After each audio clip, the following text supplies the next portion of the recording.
Vamos lá? Abra a palavra em 1 Pedro. Eu creio que Deus, essa noite, Ele vai fazer alguns cortes, vai continuar falando conosco. Não tem nada ensaiado, não foi feito nenhum esquema, irmão. Nada programado, ninguém conversa com o outro para ver o que tu vai pregar, o que eu vou pregar. Mas Deus, eu creio que Ele vai continuar falando conosco naquilo que Ele já tem nos conduzido nesses dias. E essa noite eu creio que Ele vai fazer alguns cortes e vai nos preparar para algumas coisas, para andar em alguns níveis mais fortes, mais densos de glória, em nome de Jesus.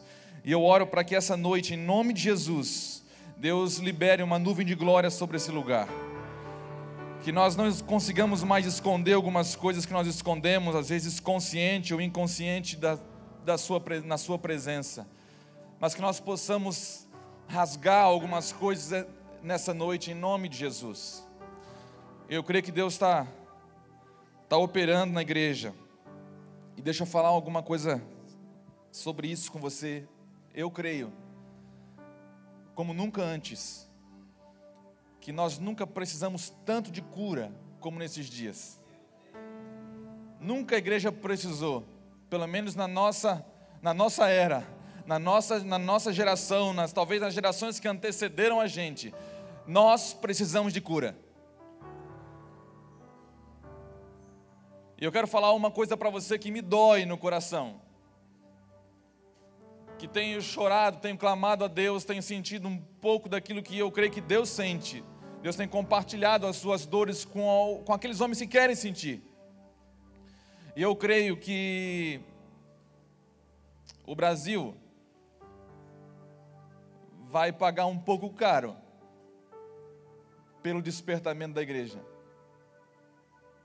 A Bíblia diz que a criação, ela foi sujeita à vaidade, por aquele que sujeitou, pelos homens, que se tornaram extremamente vaidosos, dominados pela vaidade. A vaidade, no original, significa perversão, depravação e fragilidade.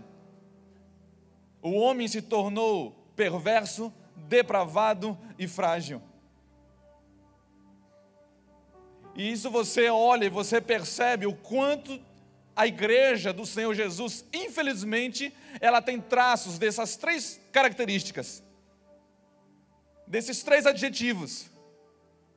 E isso permeia e assola a igreja e escandaliza o nome do Senhor por nossa causa, por não entendermos algumas coisas. Nos últimos dias, nos últimos meses, aqueles que têm acompanhado a gente, têm estado perto da gente, lá em casa, como em muitas casas, a esposa é a pessoa mais sensível.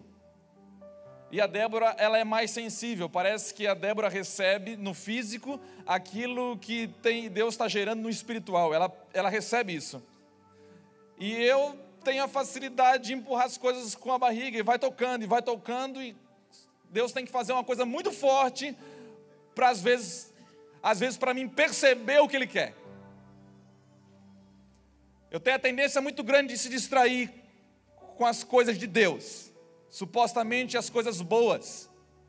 E lá pelo mês de setembro, outubro, a minha esposa adoeceu. E nós gastamos muito, nós entramos numa crise em casa, porque nós não entendemos e ninguém conseguia explicar para a gente o que ela tinha. Sem contar os diagnósticos dos próprios crentes que vinham e assolavam a mentalidade da minha esposa. Porque crente é um negócio terrível, irmão. Quando o crente tira para entrar na medicina, é a pior coisa que tem. Ele sai da esfera espiritual e entra na carnalidade, e quer reduzir aquilo que você está passando, sem entender, sem procurar entender o que Deus está querendo falar com o seu povo. Se nós somos profetas, eu creio que quando Deus quer falar alguma coisa com a nação, com a igreja, Ele vai mexer em quem? Ele fez isso com Oséias, Ele fez isso com Elias, Ele fez isso com tantos outros, Ele tem feito isso comigo, com você. Só que até percebermos isso, demora um pouco. E nós sentimos muita dor, corremos de um lado para o outro, íamos em médicos, os médicos olhavam para ela e às vezes riam, por quê? Porque não tinha nada para falar. Tomografia feita, exames, um atrás do outro.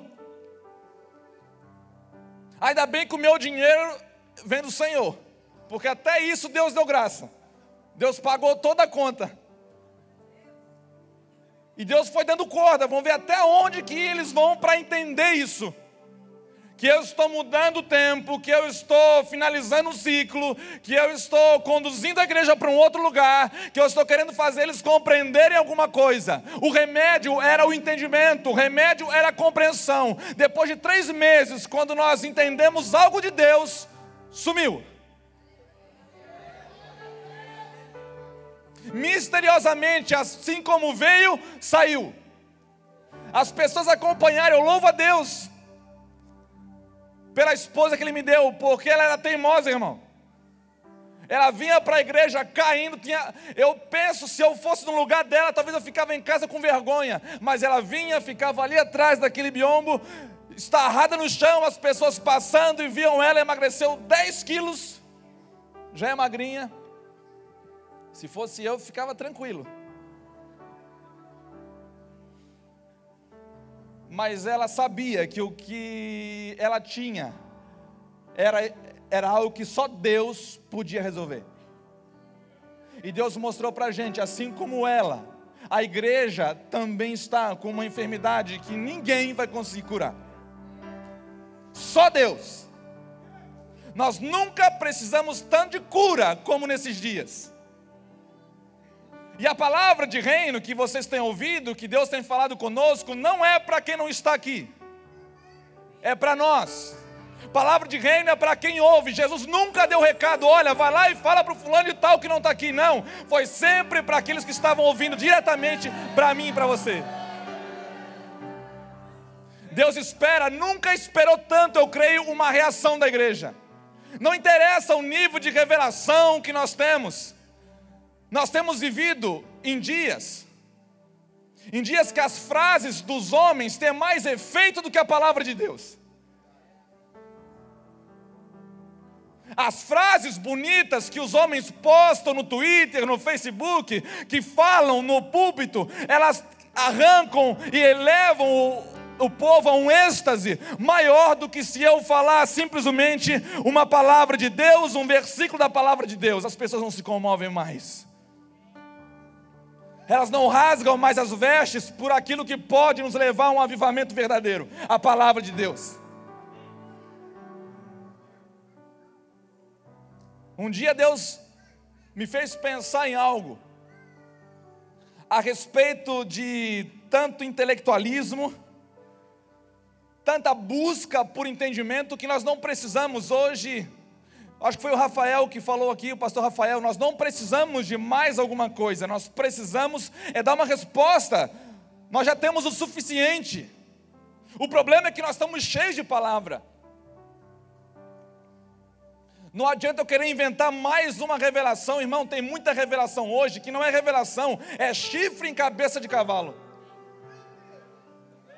Só que é palavra bonita, com persuasão, com poder de persuasão, com poder de manipulação.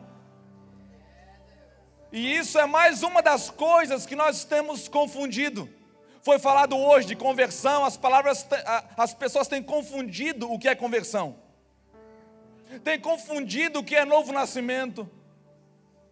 Olha, aqui foi 300 pessoas nasceram de novo. Como que 300 pessoas eu sei que se nasceu de novo ou não? 200 pessoas, 100 pessoas, você só vai saber disso à medida que elas começarem a caminhar como novos nascidos no Senhor. Porque segundo o princípio da videira, você só sabe se o ramo foi enxertado se ele começa a receber a seiva e produzir segundo a videira, não mais segundo a herança que eles receberam anteriormente dos seus antepassados, dos seus pais, da onde eles estavam ligados anteriormente. Quer saber se você é nascido de novo? É só ver os seus frutos. Vocês conhecem a árvore pelos frutos, não é por resultados, é outra coisa que nós temos nos enganado. Não são resultados que Deus avalia, são os seus frutos. Tem muitos homens que pensam que pelo resultado, pela obra, vão mover o coração de Deus. Deus não se impressiona com obra, Deus se impressiona com a entrega, a dimensão da entrega que você consegue dar diante dEle. A resposta que você dá, não é o nível de revelação, é o nível de resposta que hoje interessa para nós. O Brasil sofre, nossas famílias sofrem, a terra geme, porque a igreja não responde. Eu perguntava para Deus, uns tempos atrás, Deus, como que Deus vê a igreja? E o que eu senti, eu creio que não foi Satanás que me falou. Satanás não ia ser capaz de falar uma coisa dessa. Eu senti como se Deus falasse comigo, é como se fosse um sacerdote, que dorme e sonha que está acordado. A igreja está numa letargia tão grande, num sono tão profundo. Eu não falo isso para você. O problema é que eu estou falando para mim, porque eu estou indignado não contigo, mas comigo. Porque nós recebemos palavra atrás de palavra e parece que nós estamos presos sem conseguir darmos uma resposta para a dimensão daquilo que nós temos ouvido. É tão grande, tão grande, tão grande, irmão, que você parece que está travado, parece realmente que está num sono. Como se estivesse em coma e você estivesse vendo o seu próprio corpo ali e você não consegue se mexer. Vai custar caro para levantar o corpo da igreja. Custou caro para gerar vida nela, mas agora vai custar caro para fazê-la levantar. Talvez alguns, como o pastor Rafael falou, vão ter que literalmente perder a cabeça, como alguns, o povo da cruz que tem perdido. E nós temos a vergonha ainda de pedir misericórdia por eles, é misericórdia por nós, irmãos. Eu fiquei envergonhado, eu vi uma entrevista de um pai de 2 meninos daquele que perderam a cabeça. Entre os 20 cristãos do Egito, que perderam a cabeça, foram degolados, e incrível, você olha para o semblante deles, não tinha nenhum apavorado. Nenhum apavorado. E um pai daqueles meninos, de 2 meninos, um de 23 e um de 25 anos, o entrevistador perguntou como que ele estava, se estava triste, se a família estava triste. Não, nós só queremos agradecer. Agradecer porque a nossa fé nunca esteve tão forte como nesses dias. A nossa fé nunca esteve tão forte como nesses dias. Irmão, o povo da cruz não foi feito para viver na comodidade e na fartura. O povo da cruz, ainda o mesmo, foi feito e ensinado para padecer, para crescer e pela tribulação ser aperfeiçoado e manifestar a sua glória. E veja bem como passa pela tribulação, porque para que os ímpios, os gentios, no dia da visitação do Senhor, eles possam glorificar Deus. Só de lembrar da maneira com que vocês passavam por todas as lutas. Hoje muitos ímpios blasfemam contra o Senhor. Muitas pessoas que não conhecem a Deus estão cada vez mais se afastando dele. Não é porque eles são maus, é porque a igreja não é igreja. É porque nós confundimos o que é igreja para começar já. Irmão, na época, hoje eu ouvi uma coisa muito forte. Numa época de falsos cristos, qual é o Cristo que nós recebemos? Qual é o Cristo que eu tenho recebido hoje, que eu tenho crido? Porque nós temos conversado nesses dias que tudo vem trabalhar para que os princípios mudam. Os princípios têm sido transformados, adulterados com o passar dos anos. E a igreja nem percebe, nem luta contra isso. Nem condena isso. Condena outras coisas, mas isso não condena. E nossos filhos têm sofrido com isso. A igreja tem sofrido com isso. Princípios adulterados dia após dia. Nós abrimos os nossos ouvidos para mentiras tão terríveis, de forma ingênua, pensando que não vai mudar nada na nossa maneira de viver. Aquilo que você ouve hoje vai definir o fundamento seu de amanhã. Aquilo que você ouve hoje, se é ou não a palavra de Deus, vai definir o lugar que você vai estar caminhando amanhã. Porque a fé vem pelo ouvir. E a fé ainda é o firme fundamento.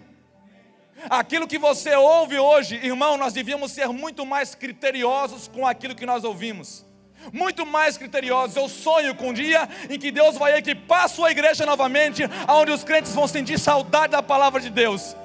E quando alguém estiver falando alguma coisa aqui, você vai estar aqui, analisando e pensando se é conforme a vontade, a palavra de Deus. Eu creio que Deus vai levantar crentes como os bereanos de novo. Eu creio que nós vamos experimentar um avivamento não de massa, mas de alguns filhos dos escondidos que vão acordar. Vai custar caro para acordar, mas vão acordar.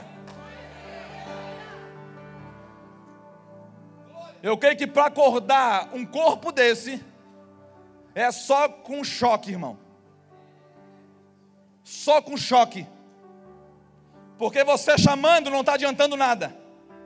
Você fala e as coisas não mudam. Então eu quero crer, e eu creio que Deus vai vir com choque nessa igreja, para nos mover, fazer você levantar, me fazer levantar do lugar de conforto que nós entramos. No dia em que eu estava viajando, liguei para minha esposa e falei, Deus falou comigo, e a minha esposa também já falou comigo também, e o que Deus falou, é porque Deus esperava uma entrega. Nós continuamos sendo pastores, continuamos fazendo a obra de Deus, mas nós havíamos esquecido de uma palavra que Deus deu para a gente há anos e anos atrás. Eu me perdi fazendo a obra de Deus, e quando eu lembrei, é como se eu estivesse nascendo de novo. E eu falei para minha esposa, eu falei, Débora, eu estou vivo novamente. E as coisas perderam totalmente o valor. Irmão, não tem meio termo. Olhe para mim, não tem meio termo. Você não pode pensar que você pode andar na luz e viver como se estivesse em trevas. Não adianta você dizer como Mateus 7 diz, Senhor, Senhor, não me chame de Senhor, Senhor, se você não faz o que eu vos mando. Afinal, qual é a vontade de Deus para um povo que não conhece a Deus? Qual é a vontade de Deus para a nossa vida, para a minha vida, para a sua vida? Hoje a maioria dos crentes não sabe. Dependem de êxtase emocional para conseguir voltar à igreja, correm de um lugar para o outro, para sentir na realidade uma cosquinha naquele que nós chamamos de comichão nos ouvidos. Eu não quero falar uma palavra bonita para você. Eu creio que a palavra de Deus saindo dos púlpitos vai se tornar cada vez mais simples. Como Paulo fala, não foi com poder de homens, não foi com persuasão, para que a palavra da cruz não fosse coberta, escondida. O evangelho é simples. A cruz é o maior benefício que você pode ter. É a maior oportunidade para você conhecer a Deus. Não tem como você conhecer a Deus sem ela. Quer saber como que você se aproxima dele? Jesus já falou. Você tem que tomar a sua cruz para ser simpatizante dele. Você não precisa fazer nada. Só sofrer um pouquinho, renunciando a algumas coisas. Mas se você quiser andar com ele, você tem que tomar a sua cruz. Não adianta você pensar em uma outra coisa, numa outra possibilidade. Eu creio que nesses dias Deus está querendo operar a igreja. Só uma cirurgia, irmão. Maquiagem, como diz o meu pastor, não adianta mais. Não adianta mais maquiar. Não adianta mais maquiar. Eu quero ler algo com você. Primeiramente, abra lá em 2 Coríntios 12, 7, para nós falarmos um pouco de revelação. 2 Coríntios 12, 7. Algumas coisas têm custado caro, irmão.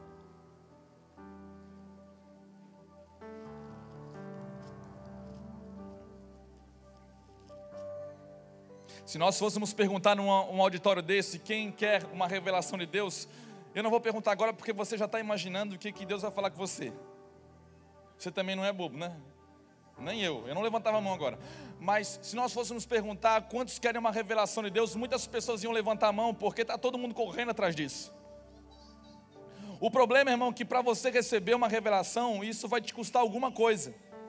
Deus não dá uma revelação para você simplesmente para satisfazer um prazer seu. A revelação de Deus não vem sobre a igreja para aliciar ela, para acariciar ela, como se fosse uma noite de prazer com Deus.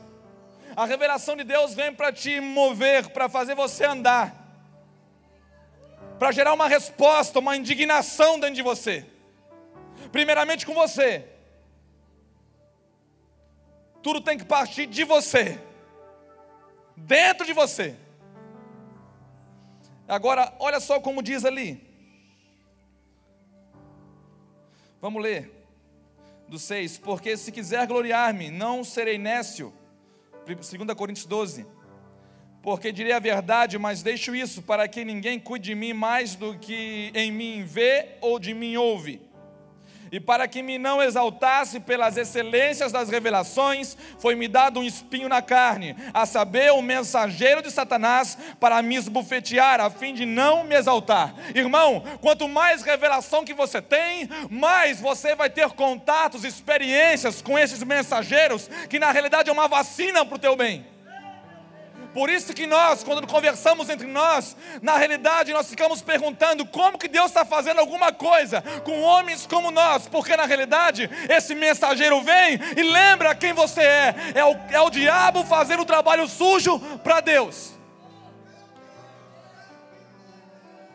Aí você pede, Deus me dá mais uma revelação, me fala mais um pouco de você. Tudo bem, Deus fala, mas agora aguenta, porque isso te custa caro. E você pede mais, Deus fala mais comigo, vai falando mais, e você tem contato, experiências terríveis, extraordinárias, experiências, conflitos, choques, parece carreta com carreta. No mês de dezembro, os meus amigos sabem, eu pensei que eu ia sucumbir, acabou, parou. Aonde que está Deus? Na realidade é porque Deus está nos levando para um lugar, Deus está fechando um ciclo e começando outro. Só que para entrar nele, você tem que lembrar de quem você é, para que você não venha cair no erro de muitos, de roubar aquilo que é de Deus, de começar a amar o que Deus odeia e odiar o que Deus ama. E você começa a bater de frente com isso, e começa a te custar caro. O Paulo recebeu revelações que ele não podia falar para os homens, mas ele também recebeu visitas que muitos homens não querem receber. Ele recebeu visitas terríveis. Eu quero convidar você para abrir. Abra lá em Eclesiastes.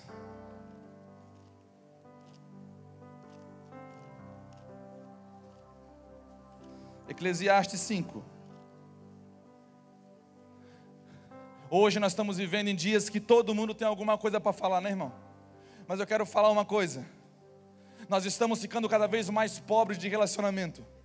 As nossas conversas têm sido mais digital do que pessoal. E tem se transportado isso para Deus também. O digital tem entrado no Santo dos Santos, infelizmente, ou pensamos que entramos com o digital. Nós estamos infelizmente na era. Se nós não cuidarmos, irmãos, os nossos filhos não vão ter muito para falar em relação à intimidade com Deus. Porque hoje o crente, infelizmente, tem crente tirando selfie quando entrando no Santo dos Santos agora.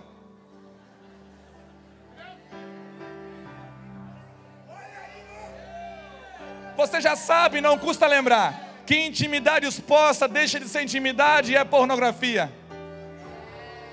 Quem que você quer impressionar? Mostrando que você vai orar como os fariseus. Jesus falou no Sermão da Montanha: quando vocês forem orar, não orem como os fariseus, que se colocam em pé nas sinagogas para todo mundo ver. Hoje o fariseu tira selfie no culto.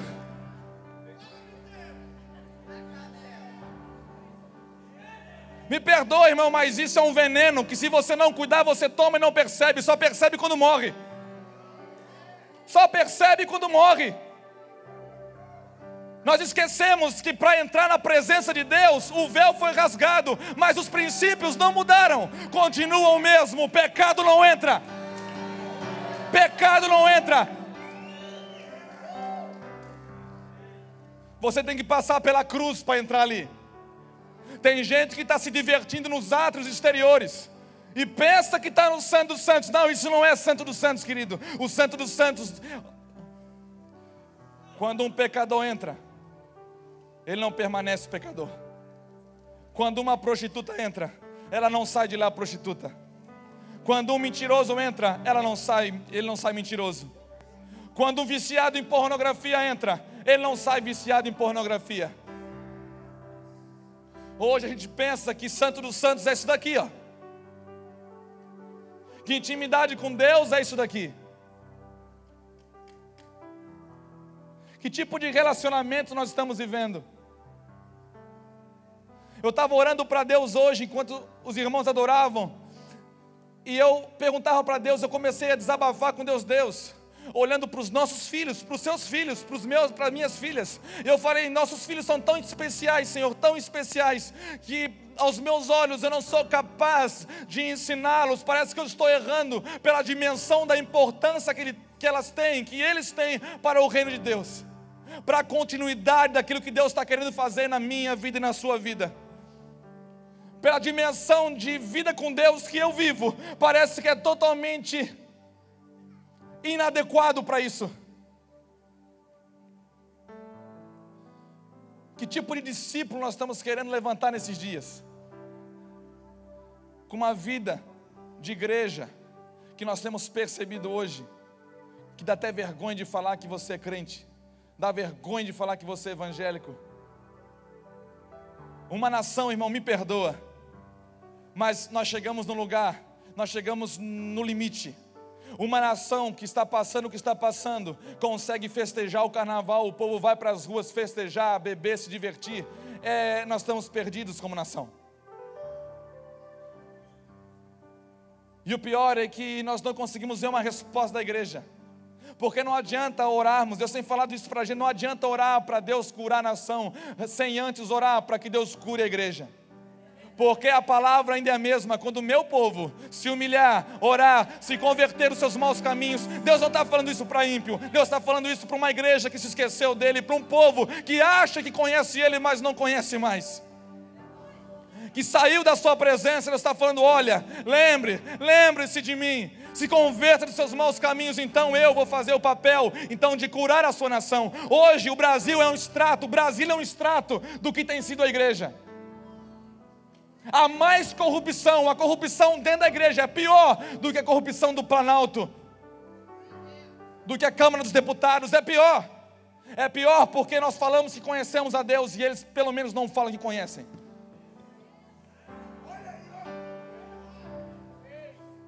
Há tanto sonegador dentro da igreja como lá dentro.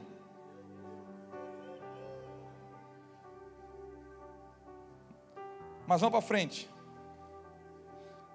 1 Pedro.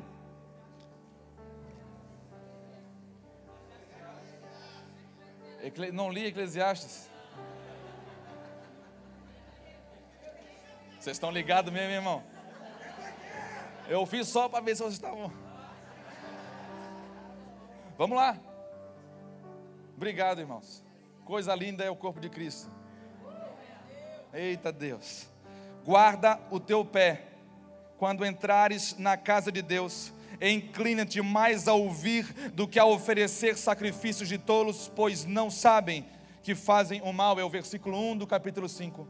Guarda o teu pé quando entrares na casa de Deus. Inclina-te mais a ouvir do que a oferecer sacrifícios de tolo. Sabe o que significa isso? Quando você se aproximar de Deus, pare mais para ouvir do que para tentar agradar a Ele, sacrificando alguma coisa sem entendimento algum.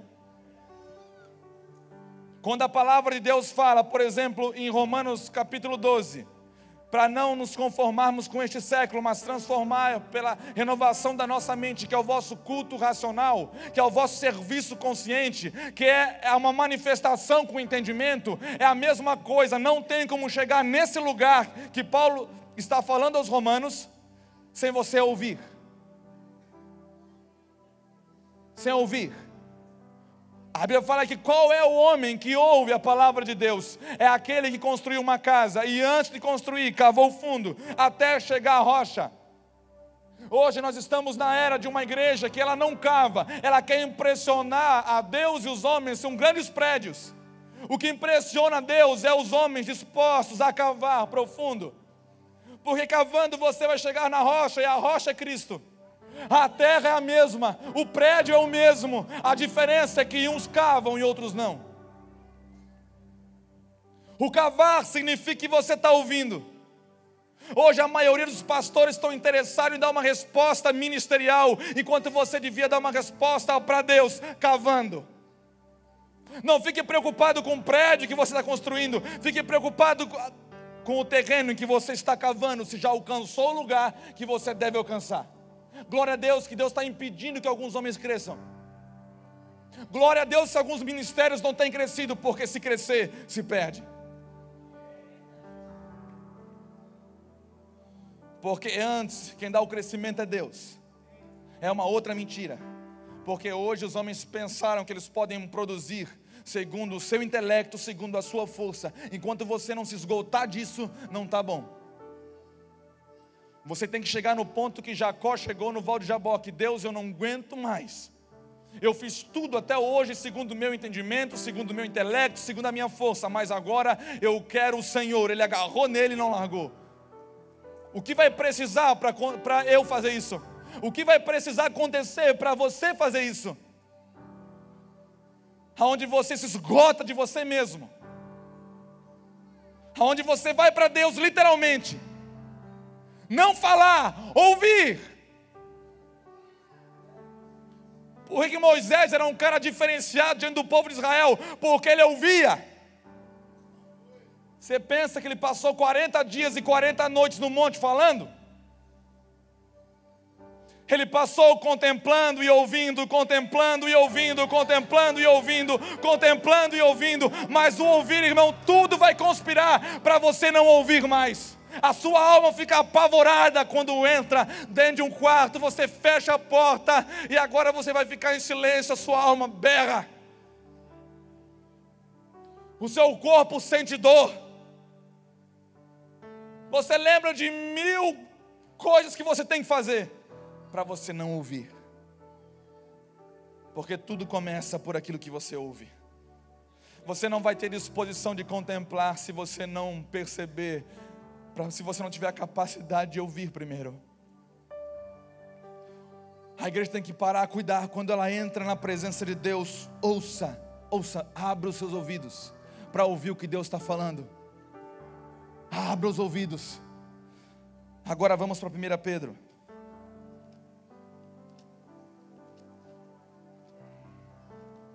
1 Pedro, abra lá. Agora é o texto que eu queria falar com vocês, irmãos. Só fizemos uma caminha agora.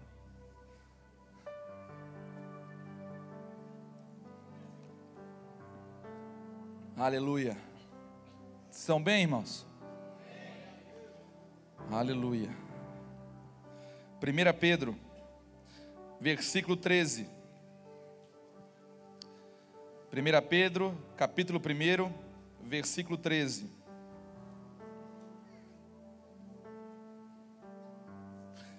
Antes de ler, deixa eu falar mais uma coisa para você. Uma das principais coisas, talvez a mais terrível, que o mundo, que uma falsa religião conseguiu destruir dentro de mim e de você, foi a visão de quem é Cristo, de quem é Jesus para mim e para você. Porque isso veio com Roma, veio e foi se estendendo com o catolicismo, com várias outras coisas, e hoje, se você vê a religião evangélica, infelizmente ela prega esse mesmo Cristo, um Cristo passivo, um Cristo fraco. Cristo não é passivo. Ele se apresentou como manso e humilde de coração, mas em nenhum momento ele foi passivo. Em nenhum momento Jesus fez vista grossa. Em nenhum momento ele foi negligente com a vontade de Deus, mas ele foi violento na hora que teve que ser violento. Se você for estudar a história, a maneira com que Jesus andava, a maneira com que Jesus entrou em Jerusalém, Jesus fez literalmente uma revolução na sua época. Jesus, ele revolucionou a ordem que tinha na época. Assim como o verdadeiro evangelho, o evangelho da cruz, vem revolucionar a ordem estabelecida por uma falsa religião hoje. Você não precisa querer falar uma revelação que não é de Deus para impressionar ou mudar alguma coisa. A palavra da cruz por si só, ela já altera, ela já transforma, ela já quebra, já destrói princípios de uma falsa religião. Se você tentar enfeitar, botar luazinha, florzinha naquilo que é simples, irmão, só vai deturpar, adulterar o que é puro.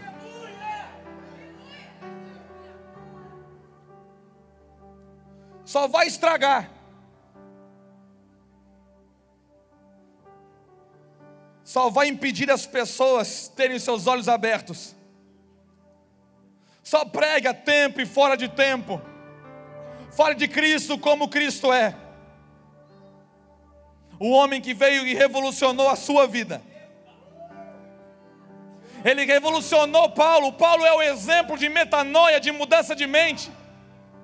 Paulo pensava que os cristãos eram uma praga. Paulo perseguia e odiava aquilo que os cristãos chamavam de Cristo, de Jesus.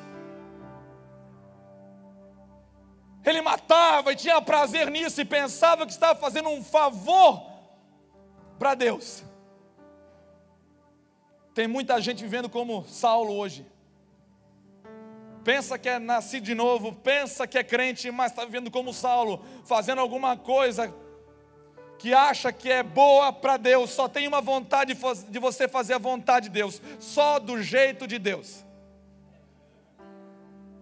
Não adianta querer dar uma forcinha para Deus. Nós ministramos isso no retiro de pastores. Deus está levantando um povo puro, porque o puro não sabe como fazer, é Deus que faz.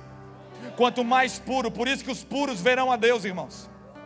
Você vai estar face a face com Ele. Ele vai gerar em você aquilo que você não pode gerar com as suas próprias forças. 2 Coríntios capítulo 3, é você diante dele, a glória de Deus refletindo em você, e você sendo transformado segundo a imagem do Filho perfeito. É simples. Agora olha o que Pedro fala no versículo 13. Portanto, cingindo os lombos do vosso entendimento, sede sóbrios e esperai inteiramente na graça que se vos ofereceu na revelação de Jesus Cristo. Como filhos obedientes, não vos conformando com as concupiscências que antes haviam em vossa ignorância. Deus não tem parte com ignorância. Deus não tem parte com manipulação. Deus opera no entendimento, mas não é um entendimento manipulado pelo intelectualismo. Infelizmente o intelectualismo tem servido, sabe como? Para alguns homens. É como aquele casal que depois de se conhecer, casaram, eram apaixonadíssimos, viviam um para o outro, passou-se os anos, e agora o homem não é mais atraído pela esposa. E agora, para ele ter intimidade com a esposa, sabe o que ele tem que fazer? Ele tem que correr para a pornografia, para se estimular sexualmente, para entrar em intimidade com a esposa. Na realidade ele não está entrando em intimidade com a esposa, está entrando em intimidade com qualquer coisa, menos com a esposa. E para alguns homens de Deus tem acontecido a mesma coisa. Deus, ele não tem mais prazer em Deus, não tem mais prazer na palavra de Deus. Sabe como é que ele tem que fazer? Ele tem que correr, pedir socorro para aquilo que, para alguns livros, algumas ferramentas intelectuais, para gerar nele um despertamento, um desejo por aquilo que ele pensa que é Deus. Ele provoca o seu desejo não mais com a palavra de Deus, com aquilo que é puro. É a mesma coisa com aquele homem que perdeu o desejo pela sua esposa. Ela não é mais o bastante, infelizmente, para muitos homens. Isso daqui não é mais o bastante. Você não se impressiona mais com a palavra de Deus, a palavra de Deus não mexe mais com você. Nos tornamos apáticos, frios. Você olha para a palavra de Deus e ela não desperta mais nada. E nós temos a coragem de falar para Deus que nós amamos Ele. E nós não desejamos mais ouvi-lo. Você não ama uma pessoa que você não deseja ouvi-la. Por isso que Ele fala, olha, quando vocês entrarem na minha casa, ouçam. Porque é o princípio que vai despertar o desejo por intimidade com Ele. Você vai ouvi-lo, e você vai ouvi-lo, e você vai ficar cada vez mais apaixonado por Ele. Eu oro para que Deus desperte o desejo pela palavra dEle novamente na igreja. Hoje se aceita qualquer coisa, você prega qualquer lixo e as pessoas recebem, e ainda fala aleluia, glória a Deus, quando não é glória a Deus, é misericórdia. Não está na palavra, não foi Deus que falou, mas não sabe mais porque não tem nada de palavra de Deus. Você anda o Brasil, anda fora do Brasil e você vê uma igreja que não é mais igreja, porque não tem mais a palavra, não guardou mais. Sabe o que precisa acontecer? Alguém achar no meio dos entulhos a palavra de Deus novamente. Alguém precisa achar nos entulhos, no meio dos escombros, a palavra de Deus novamente. E na reconstrução alguém achou e ficou tão impressionado e tão apaixonado de novo, que gastou a sua vida para levantar a casa do Senhor novamente, levantar os altares, levantar os muros. Se for preciso, eu creio que Deus deixa nós ficarmos em ruínas para provocar eu e você, alguém descobrir aquilo que nós nunca deveríamos ter perdido. Deus não tem compromisso com o bem-estar daquilo que nós chamamos de igreja. Nenhum. Deus tem compromisso com o seu propósito. Foi falar de Elias aqui. Elias, quando Elias subiu ao Carmelo sozinho, diante de 400 e poucos profetas de Baal. Imagina a covardia, irmão, 450 contra 1. É assim que muitos de nós temos nos sentido. Na época de falso profeta, onde parece que tudo é falso profeta, que tipo de profeta eu sou? Porque nós temos um outro engano. Você pensa que só é profeta de Baal aquilo que está dentro de uma denominação A ou uma denominação B. Profeta de Baal é quem é manipulado por Jezabel. Pode estar em qualquer lugar, pode estar aqui hoje. Por isso que Paulo fala aos seus filhos: se alguém pregar um outro evangelho, um anjo ou até mesmo eu, seja anátema, desconsidera, seja maldito. Porque Paulo sabe aquilo que você dá ouvidos hoje. Se você tirar os seus ouvidos do céu e começar a colocar os seus ouvidos no evangelho que é pura carne, amanhã você está fedendo a bife. Amanhã já era. Elias subiu lá, e eu aprecio o que Deus fez através de Elias. Depois ele ia estar fugindo, depois ele ia para a caverna se esconder, depois ele ia fazer um monte de coisa, mas ali Deus mostrou algumas coisas daquilo que Ele quer fazer comigo e com você, quer restaurar aquilo que foi derrubado, destruído, caído, no meio de uma geração de falsos profetas. Ele preparou o altar, ensinando, mostrando a mim e a você, como que se faz um altar, como que se atrai o fogo do céu hoje. Ele deu a receita. Hoje tem pastor que se Deus não vir no culto não tem problema. Fala uma meia dúzia de palavra bonita, todo mundo levanta a mão da glória a Deus sem entendimento nenhum e todo mundo se comove. Se Deus não vir, irmão, pode todo mundo ir embora. Se Deus não vir, pode todo mundo ir embora. Só tem graça se Ele está. Elias só ficou lá em cima porque ele sabia que Deus estava ali com ele. E se ele fizesse o altar conforme a vontade de Deus, como ele fala, porque não é o altar conforme a minha vontade. Não adianta eu querer atrair Deus com berro, com grito, fazendo qualquer coisa. Tem crente que pensa que ainda está no terreiro de macumba, que vai pensar que Deus vem no grito. Deus não vem no grito, Deus vem na obediência, irmão, no coração contrito, totalmente voltado para a sua palavra. Como que eu vou fazer o altar de Deus? A pergunta é como que nós vamos restaurar aquilo que a religião destruiu. Todo mundo corrompido. Jezabel conseguiu o que ela queria. Devagar, lentamente, ela foi estendendo seus tentáculos em todos os reinos, em todas as tribos. E ela destruiu o sacerdócio. Ela destruiu os profetas. Ela matou os profetas. Mas restou alguns. Deus escondeu. Ninguém vai contra o propósito de Deus. O propósito de Deus, Deus nunca perde. Deus nunca perde. E na hora que Elias foi lá, ele ainda preparou ainda, falou para os falsos profetas: olha, nem briga, irmão, nem briga, não entre em discussão. Olha, tragam 2 bois aí, pega o de vocês primeiro, escolhe aí, faz o altar de vocês que eu faço o meu. Quem vai fazer primeiro, deixa fazer primeiro. Irmão, quem é de Deus, quem entendeu o propósito, não fica brigando, só adora. Só adora. Obedeça. Hoje tem muita transpiração e pouca inspiração. O cara, para fazer um culto e manter as pessoas, ele soa aqui. Está difícil, pastor, uma correria, não tem tempo para buscar Deus, uma correria, pastor. Irmão, olha, é melhor parar, fecha a igreja.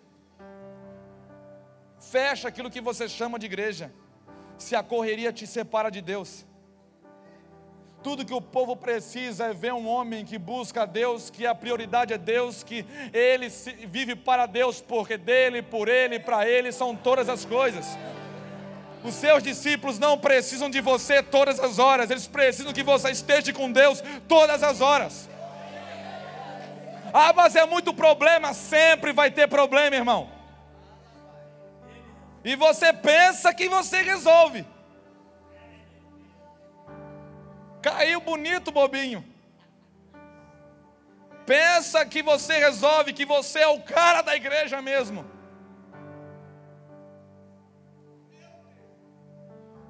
E o diabo vem botando fogo para você apagar. Bota fogo e você apaga, bota fogo e você apaga. E tudo que as pessoas precisam é de ver você apaixonado por ele, só isso. Só isso. Eu amo essa palavra do versículo 13, só que não nessa versão. Há uma versão que ela fala assim: preparai a vossa mente para a ação. De vez de cingir o vosso lombo, o lombo do vosso entendimento. Agora você percebe o que Pedro está querendo dizer quando ele cingir o vosso entendimento, preparar o vosso entendimento, mas não para ficar parado, é para ação, para a batalha, para você levantar e fazer alguma coisa, e andar em obediência, e você dar uma resposta para aquilo que você entendeu. Eu tenho falado para as minhas filhas: não adianta você falar que você entendeu uma coisa se você não pratica. A prática é uma resposta, é a maior manifestação que a igreja entendeu alguma coisa. Uma igreja que está aqui dentro, um culto abençoado, e fala a palavra abençoada, e não responde nada, ela não entendeu nada. Por mais bonito que seja. Quando Pedro fala: olha, preparai o vosso entendimento, preparai o vosso entendimento para ação, hajam, levante, dê uma resposta para aquilo que Deus te chamou. Obedeça. Quer ver uma coisa? Para o que Deus nos chamou? Abra lá em 1 Tessalonicenses, capítulo 4.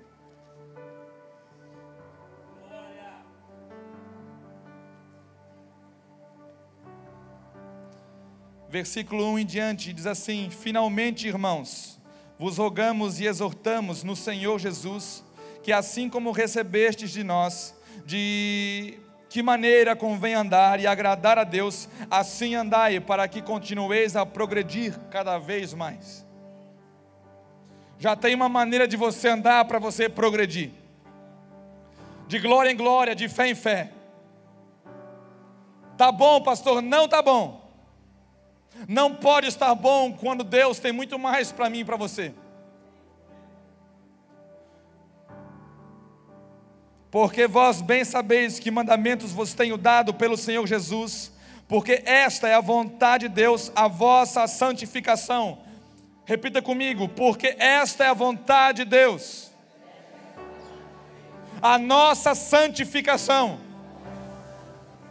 Num tempo em que muitas pessoas não sabem a vontade de Deus, está aqui uma boa resposta para você, crente. A vontade de Deus para você continua sendo a mesma ainda, a vossa santificação. Deus quer ainda uma igreja santa para Ele, uma igreja que se santifica. Há duas características de um homem que nasceu de novo e entendeu: santificação e arrependimento. Você tem que crescer em santificação e arrependimento. Pastor, mas e se eu pecar? Se arrependa. Mas se isso acontecer várias vezes, se arrependa, nem que for todos os dias, todas as horas, todos os minutos, mas se arrependa. O homem que está com a cruz, ele já entendeu. Não largue a cruz, porque senão você corre o risco de ser como aqueles crentes que entram no quarto, vão se ajoelhar como bons religiosos e falam: Deus, eu queria me arrepender, eu queria pedir perdão, e já nem lembram mais do pecado que cometeram.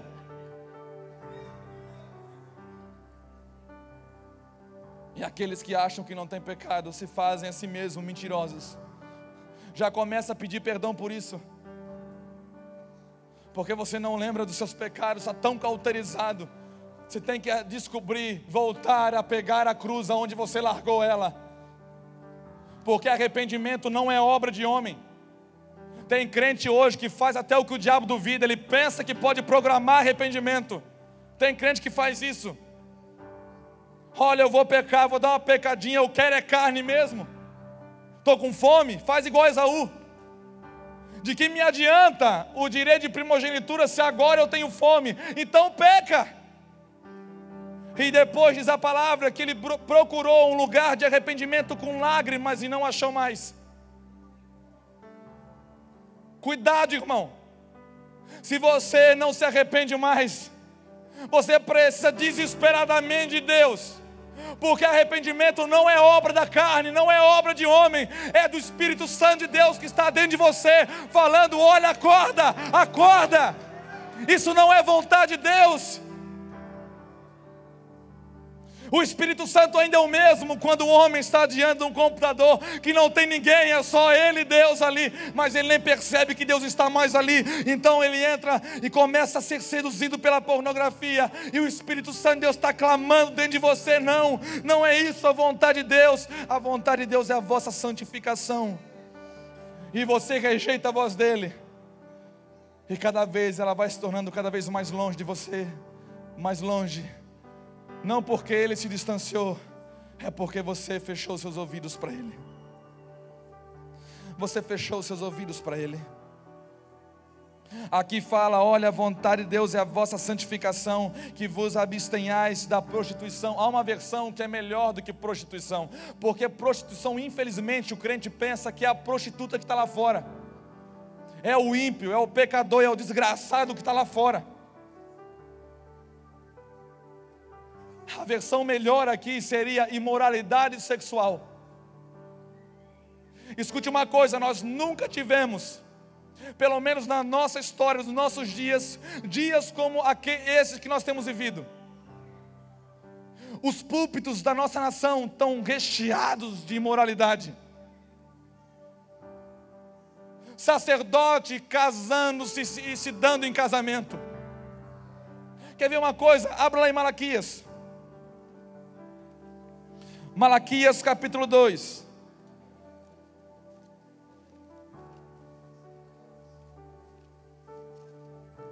Eu quero falar com você, sacerdote, agora. Malaquias 2. Versículo 11. Judá foi desleal, e a abominação se cometeu em Israel e em Jerusalém, porque Judá profanou a santidade do Senhor. O problema é que quando você trai, quando você profana, quando você quebra uma aliança, você não toca só na sua santidade, você profana aquilo que é de Deus. Judá profanou a santidade de Deus. Ele desconsiderou que Deus tinha uma aliança com ele. E a aliança de Deus é algo muito sério. A igreja, escute, olha para mim. A igreja dos nossos dias tem um problema. Nós temos um problema para resolver. Um só. Deus é santo. Deus simplesmente é santo. E pecado para Deus continua sendo pecado. O pecado que era há 2000 anos atrás continua sendo pecado hoje.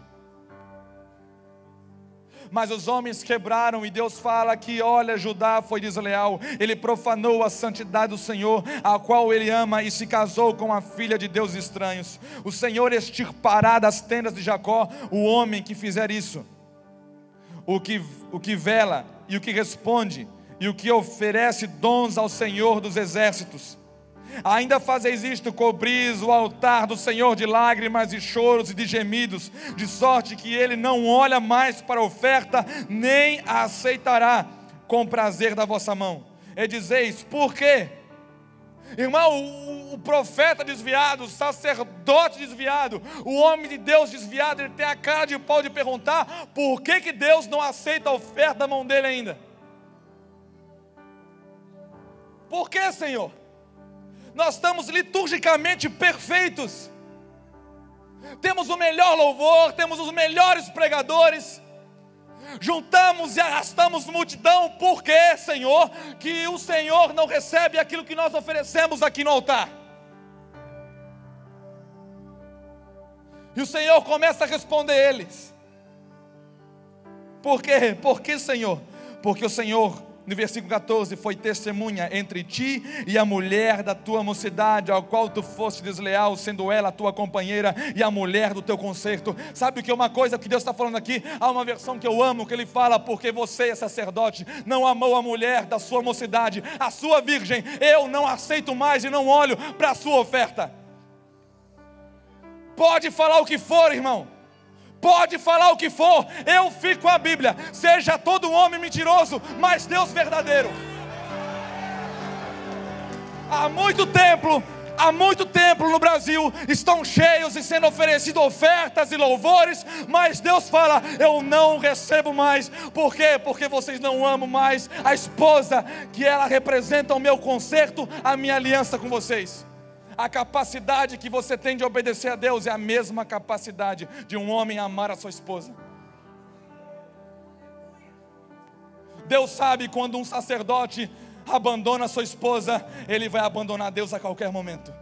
A primeira oportunidade que tiver, ele não fica, porque ele não sabe o que é aliança. Escuta, pastores, profetas, sabe lá o que você é. Se você fez isso, só resta uma coisa para você, a cruz e arrependimento. Mas você está no time daqueles que Deus não tem prazer, daquilo que Deus não tem mais prazer. Pode encher de lágrima, não adianta. Deus não se impressiona com lágrima de homem, Deus não se impressiona com oferta de homem, Deus não se impressiona com nada. É tudo lixo. É tudo lixo. Não adianta você vir para o altar e entregar a oferta, entregar o que você quiser. Pode entregar a sua vida, pode vender tudo e dar aos pobres. Se você não tiver o amor que faz você permanecer naquilo que Deus é e gosta e Deus ama, não adianta. Você parou na primeira parte, você renunciou a si mesmo, mas não tomou a sua cruz. Você não segue Ele. Eu sei que palavra como essa não leva no êxtase, não leva você a dar aleluia e glória a Deus quando não é aleluia e glória a Deus que é para dar. Deus está falando, olha para sua esposa, varão. Você pecou e tem a cara de pau de vir no meu altar e ainda perguntar por que Deus não te ouve. Tem muito homem que devia largar os púlpitos urgentemente, porque Deus não quer você atrás dele. Deus quer você amando a sua esposa, se rendendo por ela. Se os homens compreendessem o que é aliança para Deus, nunca subiriam atrás de um púlpito sem estar amando a esposa. Você devia se arrepender e não ter a cara de pau de vir no altar do Senhor desse jeito. Agora tem homens arrastando multidão de pastores. Aonde que essa nação vai chegar? Que prostituição que há nos altares. É pior do que Brasília. É pior do que Brasília. Eles vêm e falam de Deus e falam que amam a Deus, e quando chega em casa há uma pobre mulher lá que tem um cavalo de um pastor, de um profeta, de qualquer coisa, que Deus não tem mais prazer nele. Para!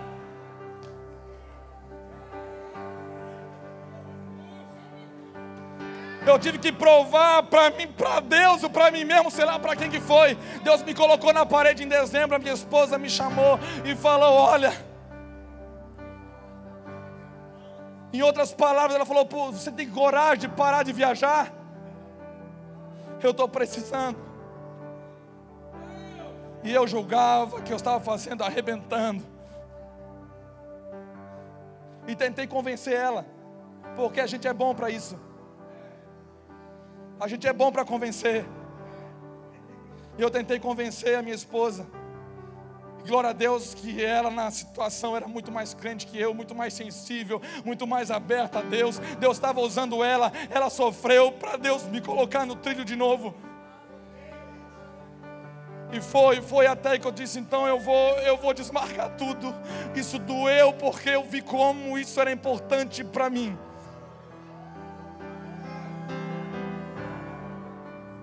Tem muito pastor que não era mais para estar no lugar que está.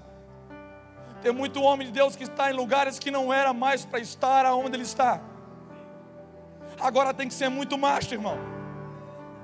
Tem que ser muito macho e muita mulher de Deus para você chegar diante do altar de Deus e falar, Deus, eu entrego isso, mas eu não perco o Senhor. Eu não perco a minha esposa, eu não perco a minha família. Quanto que vai custar isso? Vai custar tudo. O Brasil está clamando para ver homens desse calibre. Você perde tudo, mas não perde a família. O pastor Juscelio prega uma coisa, eu nunca me esqueço que ele fala, olha, morre você, mas não morre aquilo que Deus te deu, aquilo que Ele confiou a você, é a mulher que Deus deu para você. A mulher é apenas um sinal de quanto que o homem é fiel a Deus ou não. E não é à toa, porque nos altares dessa nação a maioria tem adulterado, a maioria tem se prostituído, a maioria tem sido imoral sexualmente. É mais fácil pensar quando fala, olha, a vontade de Deus é a vossa santificação, abstenhais da prostituição, não seja como as prostitutas lá de fora. Não, irmão. Você é prostituto e é um adúltero quando você não ama a sua esposa. Você é um prostituto e um adúltero quando eu ou você não amamos a nossa esposa.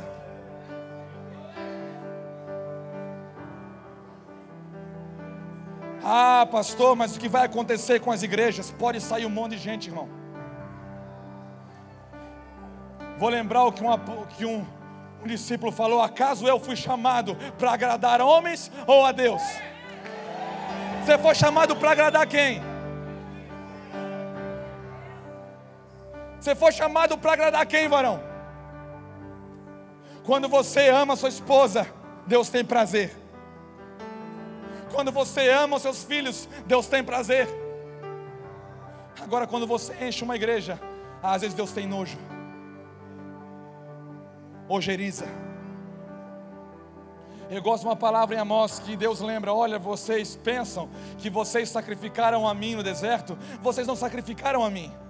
Vocês sacrificaram a Baal, a Moloque, a outros deuses. Vocês vinham e entregavam no meu altar a sua oferta. Mas quando você é idólatra, não é Deus que recebe.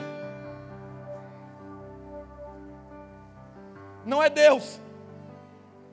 Os pais que têm abandonado os filhos, por causa até mesmo do altar, estão oferecendo seus filhos, não é a Deus, é a Moloque. Todo o trabalho que você faz, não é Deus que tem prazer, é Moloque, porque Ele está comendo e devorando os nossos filhos. Quando você prefere abandonar os seus filhos, quando você faz vista grossa e deixa eles expostos à mercê do mundo, à mercê do que a mídia, à mercê do que os programas de televisão estão incutindo na cabeça deles, você está deixando o Moloque se alimentar daquilo que Deus confiou a você. Você não joga mais eles no fogo. Não é preciso mais fazer isso. Agora Deus, o povo de Malaquias, era o povo que Deus estava falando: vocês se tornaram duros para ouvir. Vocês não me ouvem. Toda vez que Deus falava: olha, se eu sou o pai, aonde está? Aonde está minha honra? Se eu sou Senhor, aonde está o meu temor? E eles sempre questionavam Deus: olha, por que isso, por que aquilo? Eles não ouviam mais a Deus. Desaprenderam. E Deus falou ainda: olha, vocês me roubam. Vocês estão me roubando, literalmente me roubando. Deixa eu falar um pouco disso para você, irmão. Hoje tem uma mentira dentro da igreja, que o crente não rouba a Deus só quando ele dá o dízimo. É a pior mentira que nós podíamos acreditar no que diz respeito à finança. Ah, eu dou o dízimo, lavo as minhas mãos e não sou ladrão. Jesus disse, Deus falou, respondeu para ele: no que nós temos roubado? Nos dízimos e nas ofertas. Opa, mas espera aí, Deus, a oferta não é voluntária? É entre aspas. É entre aspas. Para o incrédulo é, para o ímpio é. Mas uma classe sacerdotal ao qual nós fomos chamados para pertencer, é os únicos que podem tocar na oferta de maneira ilegítima. Você manipula a oferta e você pode roubar a Deus quando você manipula ela de maneira errada. Tudo que passa na sua mão, é como o pastor Djalma falou aqui hoje: tudo, absolutamente tudo que passa na sua mão não é seu, é de Deus. Afinal de contas, quem você quer ser? Um crente ou um sacerdote? Se você quiser ser só um crente, faça o que você quiser. Se você quiser ser filho e sacerdote, faça o que Deus quer. Faça o que Deus quer.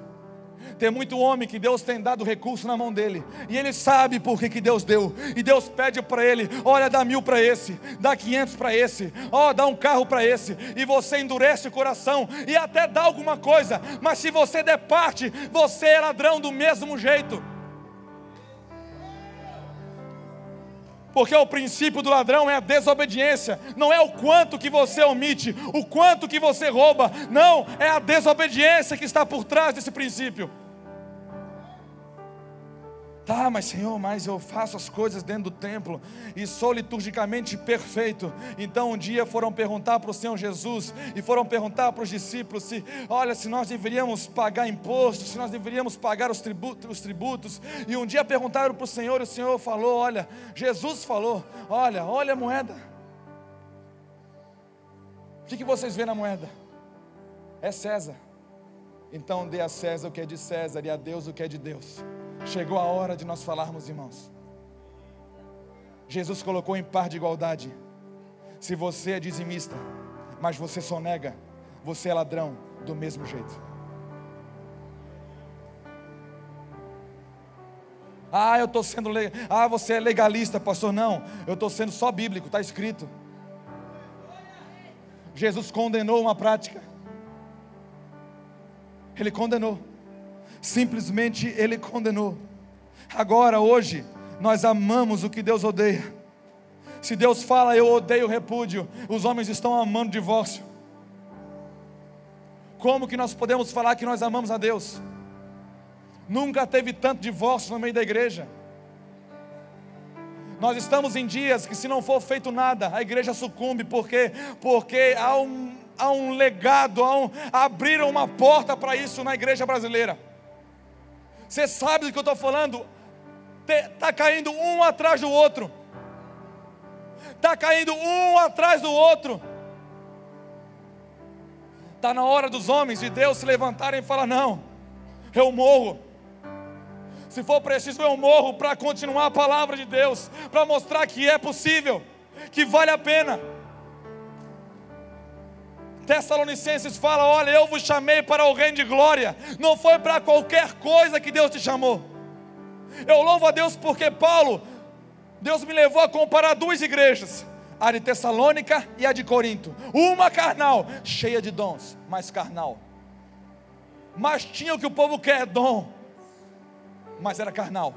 E Paulo começa falando para ele nos primeiros capítulos: olha, eu queria dar um alimento sólido para vocês, revelação do céu, mas vocês não suportam, eu tenho que dar leite de novo. Agora em Tessalônica, Paulo elogia eles, olha, e fala: olha, a fama de vocês, da fé de vocês tem percorrido toda a Caia, toda a Macedônia, e não somente Macedônia e a Caia, mas tem sido conhecida ao redor de toda a terra, o quanto que vocês entenderam o amor de Deus, o quanto que vocês amam uns aos outros. Ninguém jamais viu a Deus, mas quando o povo de Deus se ama, as pessoas conseguem ver Deus. Elas não têm visto porque talvez nós não temos nos amado. A igreja infelizmente tem vivido uma coisa: entra um fulano no grupo do WhatsApp e o outro sai. Entrou ciclano, fulano saiu. Tem isso aqui, irmão. Infelizmente. O fulano entra e o outro sai. Fulano está sentado aqui, o outro está sentado lá. E por não discernir o corpo de Cristo, continuam ceando de maneira ilegítima, sem entendimento. Por isso que a igreja muitas vezes dorme e está enferma, porque tem crente machucadinho com outro. O que Deus está falando: cingir o lombo do vosso entendimento, preparai a vossa mente para a batalha, preparai a vossa mente para agir. Desperta, tu que dormes. Deus está falando, e se eu não entender, vai ser mais um sino que vai tocar e eu não vou discernir o som dele. Vai ser mais uma trombeta tocando e eu não vou discernir o que ela está soando. Em nome de Jesus, cuidado com o que você ouve. Vamos orar? Vamos orar, irmãos. Deus tem falado de arrependimento para nós. Só que não adianta se arrepender sem ação. Arrependimento sem ação é só comoção, irmão. Deus não quer comover você. O Espírito Santo quer nos constranger com todo amor, com toda graça, para que nós possamos nos arrepender em nome de Jesus. Aleluia.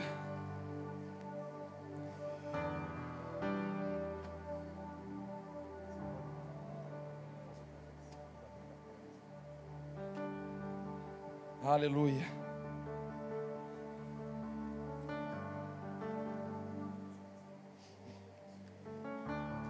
Aleluia.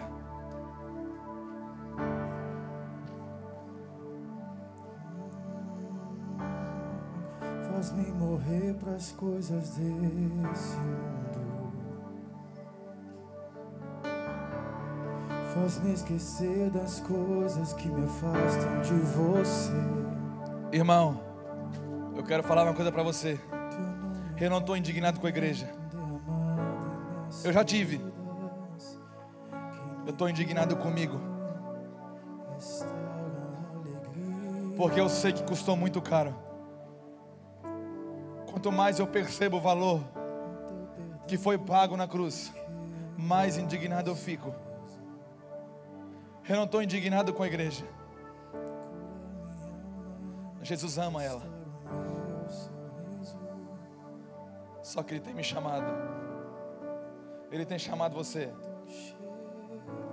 E eu tenho amado coisas que Ele não ama. Quando você ama mais o seu ministério do que a Deus, você tem amado aquilo que Ele não ama. Ele pagou um preço altíssimo para que nós pudéssemos ter acesso e sermos santos. A vontade de Deus ainda é a mesma: sede santos, porque o vosso Pai é santo. Eu gosto muito do Salmo 17. Davi é demais. Ele fala que ele se contenta quando ele acordar. E ele vai, quando ele acordar, o prazer dele vai ser na semelhança com seu Pai. Paulo elogia tanto Tessalônica, sabe por quê? Porque por várias vezes Paulo fala da esperança. Eles se moviam porque eles esperavam quando Cristo aparecer, quando Cristo voltar, quando Cristo vir nos buscar. Essa era a esperança da igreja. Hoje não é mais. Hoje é ter um ministério grande. Hoje é nós conquistarmos e conquistarmos e conquistarmos. Está na hora da igreja aprender algumas coisas. Está na hora desse gigante acordar. Nós podemos, nós temos a resposta para o Brasil. Irmão, nós estamos no meio de algo muito sério. Algo muito sério está para acontecer. E a igreja vai ter que ser igreja. Se ela não acordar, escute, eu creio que Deus vai nos levar para um lugar, e sem perceber, Deus vai fazer a igreja ser igreja. Nem que seja, irmão, meio que na marra. Você não vai nem perceber, você vai estar vivendo num tempo muito difícil. Só vai restar uma coisa para nós. O que você tem não vai servir para nada. O que vai valer é quando você entra na sua casa e você olhar para a sua família e você poder chorar com a sua família.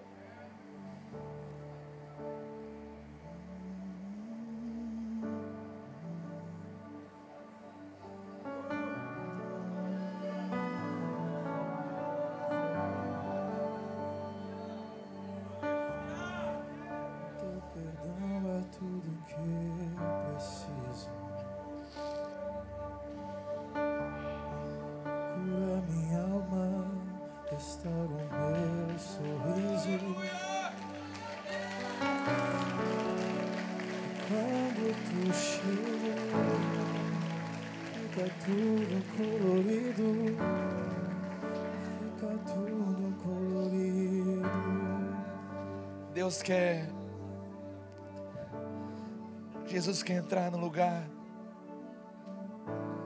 que Ele não queria ter saído, e você tirou Ele.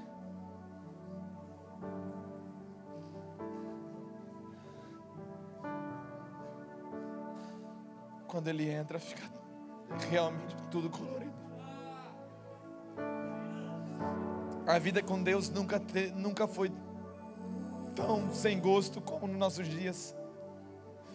O crente não tem prazer mais, não tem saudade de Deus. Irmãos,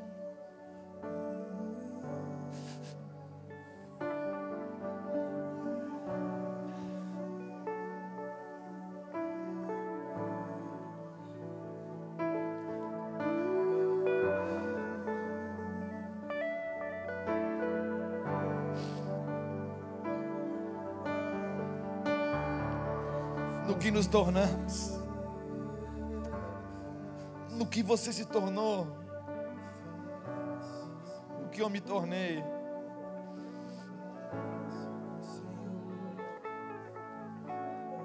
No final de tudo, Elias botou as 12 pedras, lembrando da promessa de Deus, da aliança de Deus com os filhos de Jacó, 12 pedrinhas. Trouxe o madeiro, a lenha, porque o cordeiro tem que ser deitado sobre a lenha, sobre o madeiro.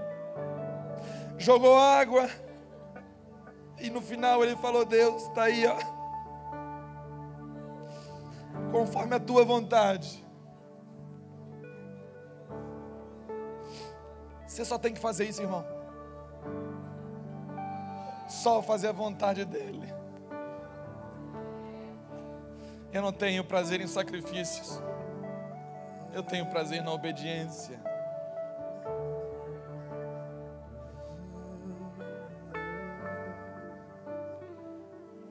Vai custar caro para o Brasil, para acordar a igreja, para nos despertar do sono, por toda a perversão, depravação e fragilidade que nos tornamos. Vamos adorar a Deus?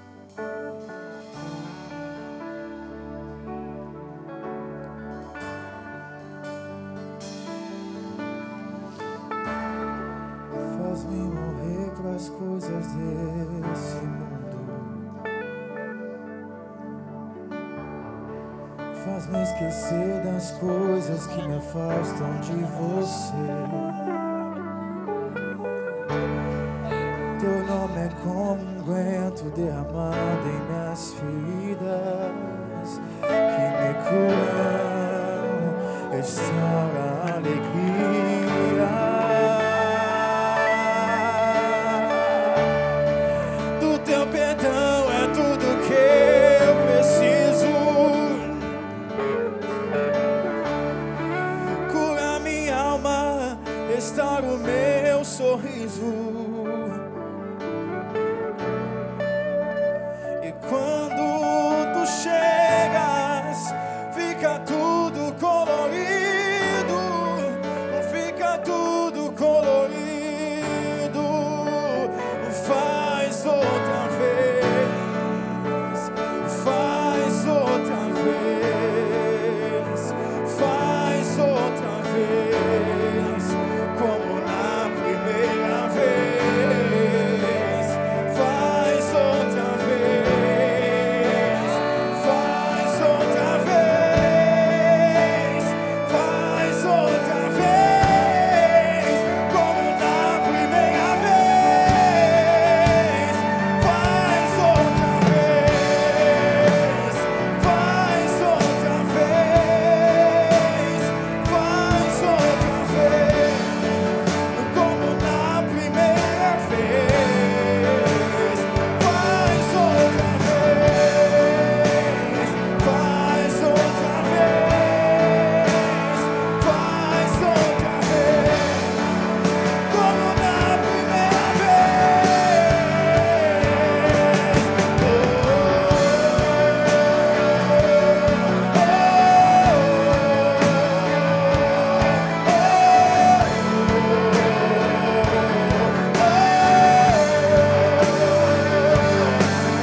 Nesse lugar,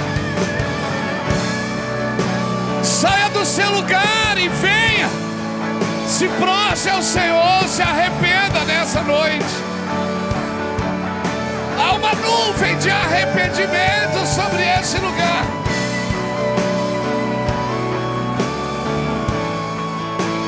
Escute uma coisa, irmão, olha para mim aqui. Deus está mostrando para a igreja brasileira que se ela decidir começar de novo, Ele está dentro. Não importa o tamanho do nosso pecado, importa o tamanho e a dimensão do nosso arrependimento. Deus está falando para você hoje: vamos começar de novo. Desiste de ser uma coisa que você não é.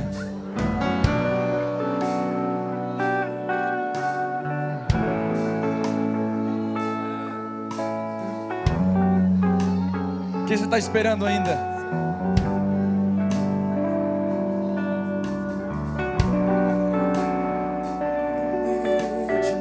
Deus fala que tem um livro em Malaquias, e Ele anota o nome de todos eles que olham para os seus irmãos e falam: vale a pena, vale a pena, vale a pena morrer, vale a pena, vale a pena. Nós recomeçamos, Rafa. Nós tínhamos tudo para não dar certo.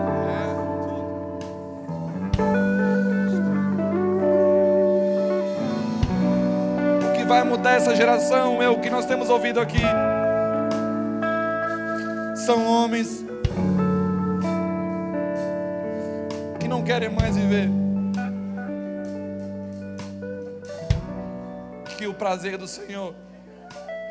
Davi falou que um dia nos átrios do Senhor é melhor do que 1000 fora dele, e ele nem entrou no lugar que nós entramos.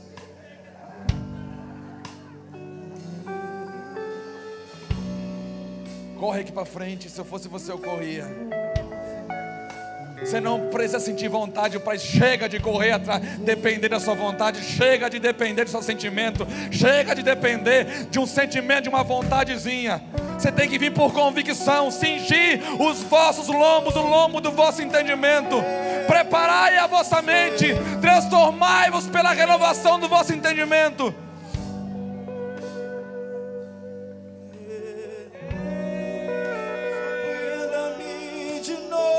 Sobe, Bruno. Mais. Vamos subir. Vamos subir. Vamos subir. Vamos subir. Eu quero recomeçar em nome de Jesus. Quero morrer um pouco mais. Que seja mais violento, mais convicção, mais desespero em nome de Jesus. Mais violento, mais desespero em nome de Jesus. Em nome de Jesus. Mais desespero. De novo, de novo, de novo, de novo. De novo, de novo. De novo. De novo. De novo.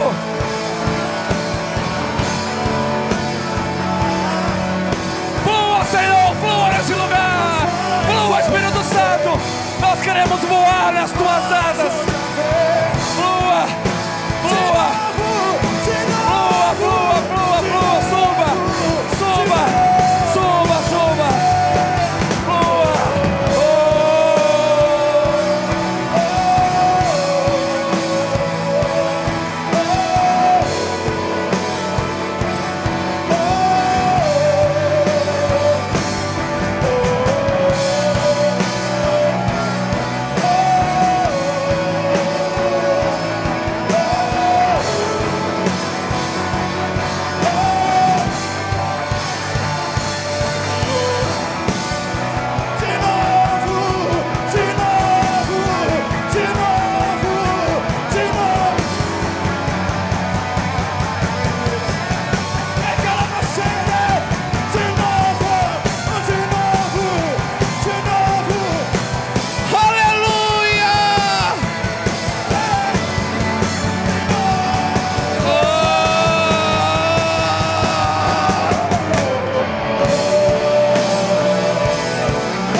Esse é um momento de arrependimento.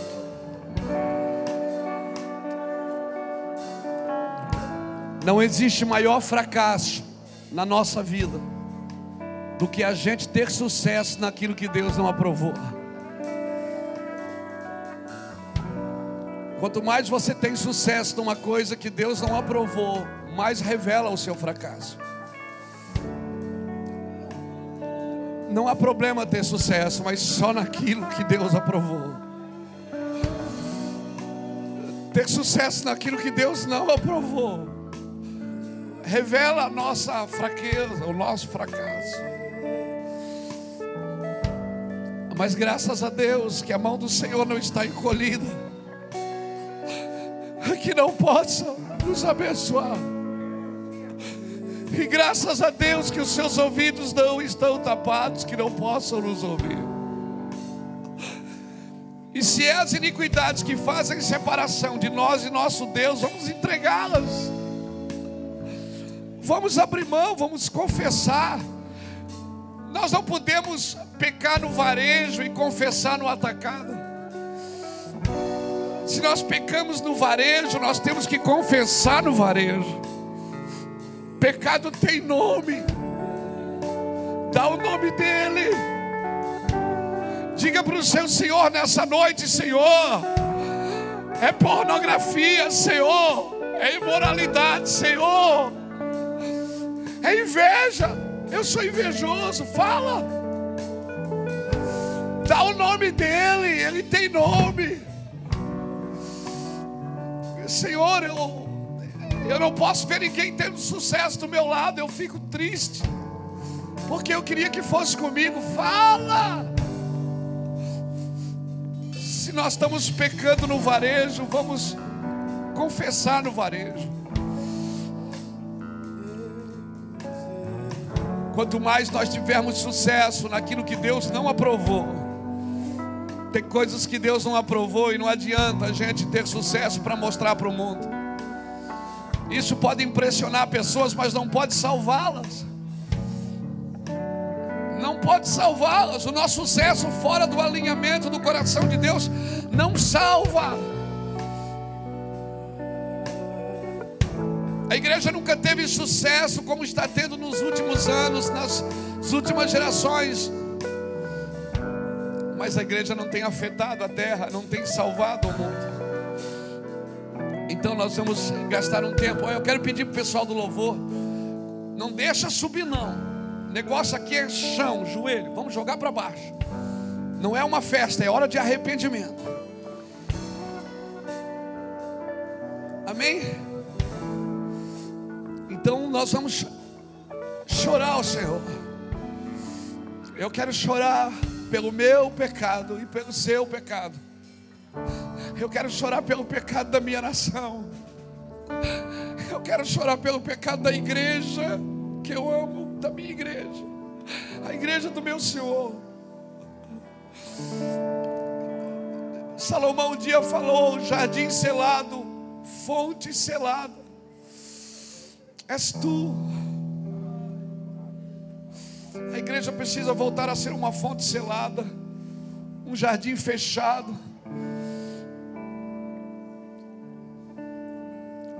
Então vamos clamar ao Senhor.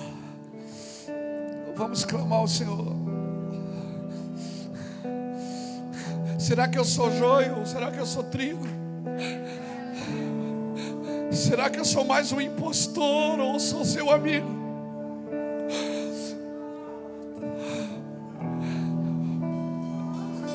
A hora que cantou essa música aqui hoje, irmãos, eu senti que algo mudou no mundo do Espírito. Eu senti que essa música não é, como diz uma canção, como diz o Djalma, essa música é uma oração. É a música que eu tenho que fazer, eu estou indignado comigo. É a canção que eu quero cantar essa noite. Será que eu sou joio? Eu não sei mais, Deus. Será que eu sou trigo? Será que eu estou contribuindo? Será que eu estou... Vamos adorar, por favor. Irmãos, deixa eu falar algo para você antes de nós entrarmos nesse lugar. Nós já estamos nele, né? Romanos capítulo 5. Paulo viu uma coisa que nós precisamos ver. ele viu algo que ele chegou a louvar a Deus pelas tribulações. Nós estamos vivendo nesses dias. Ele falou: eu agradeço a Deus pelas tribulações, porque a tribulação produz perseverança. E na nossa versão em português fala que a perseverança produz experiência. Mas há uma palavra muito mais forte, porque a experiência não pode ser confundida, ela não pode ser entendida de uma forma tão superficial assim. Ali na realidade, a perseverança, fruto da tribulação, ela produz caráter. E a transformação do caráter da igreja vai produzir esperança naquilo que Deus um dia liberou desde o princípio. Se você entender que as nossas experiências produzem esperança, talvez nós vamos nos perder na superficialidade. Na realidade, as tribulações vão produzir em nós, em mim e você, caráter de filho, caráter de homem de Deus, caráter de profeta, caráter de sacerdote. Aquele homem que você vai olhar e falar assim: ó, eu sei o que ele espera, eu sei para onde ele está indo. Por quê? Por causa do seu caráter. E eu creio, eu falo isso porque eu creio que é uma das coisas que a igreja brasileira precisa se arrepender, pelo seu caráter. Caráter.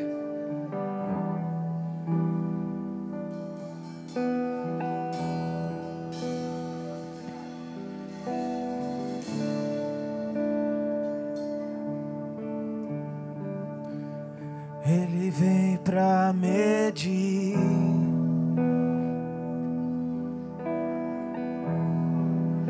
Ele vem pra medir,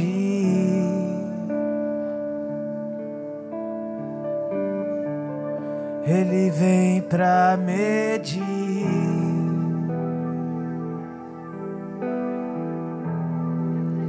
Ele vem pra medir.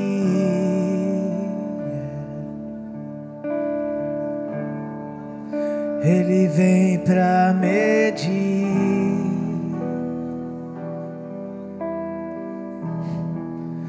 Ele vem pra medir,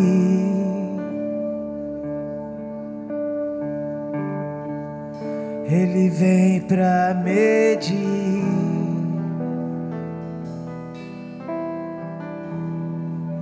Ele vem pra medir.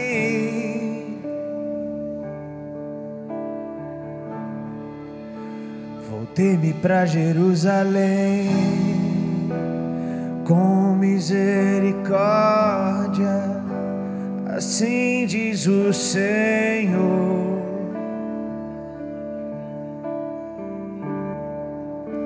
A minha casa nela será edificada, assim diz o Senhor.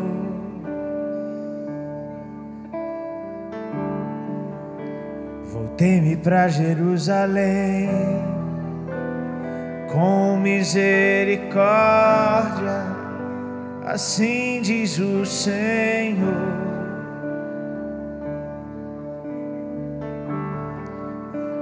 A minha casa nela será edificada, assim diz o Senhor.